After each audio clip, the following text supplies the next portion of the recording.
Hey, my name's Alvin Reid, and I was with you last year in Oklahoma at the Missional Ministry Conference, and I really am excited to be back this year with the theme and just to be back with so many friends in Oklahoma, new friends I made last year, my buddy Bob Mayfield and others, but also to meet new friends. And I'm so excited to have my friend J.D. Greear, one of my first students back in the day when I had more hair, but also a great pastor at the Summit Church in our area in Raleigh-Durham. And I want J.D. to introduce himself and talk to you just a little bit about the conference and what to expect. Yeah, and I'll tell you that it's my honor to join my mentor, professor, and now friend, Dr. Alvin Reid, after learning in seminary how to do evangelism and what it means to be a missional church from him.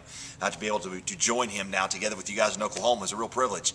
I think we face a missional crisis. I think all of us realize that.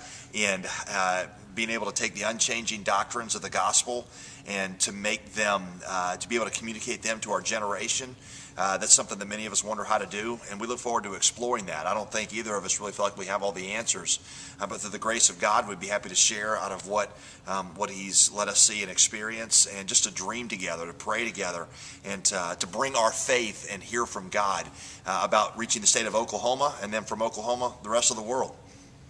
Yeah, we're talking about missional theology, and for too long the church has compartmentalized theology, practice, different aspects of our life, discipleship, evangelism, in a way the Scripture never does. Paul was a theologian and an evangelist. Paul was about discipleship and reaching the lost. And I think sometimes in our efforts to do things better, we've turned things into a machine like an assembly line and compartmentalized things. And what we've seen today in this culture, America is either the third or the fourth largest lost nation in the world. We have to think like missionaries. And so one of the things that's really happening in our culture today is we're learning to see the world in the North American context with the lenses of missionaries. So one of the things we're going to talk about is how theologically the mission of God is seen throughout Scripture, and how we see that and then apply that practically to pastors, church planners, and other leaders to help people to do what our friend David Platt says: we help the people of God fulfill the mission of God. And that's really what we want to be talking about with you. Yeah, we believe it's a mistake to try to put a dichotomy between good, deep theology and then effective missiology.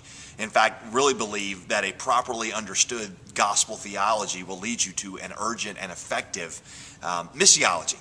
And that the more we get into the gospel, understanding its implications for our lives, understanding what it does, what it says to the world, understanding the radical change that it brings about, the more effective we become at reaching our culture. We often talk about faithfulness to Paul's theology.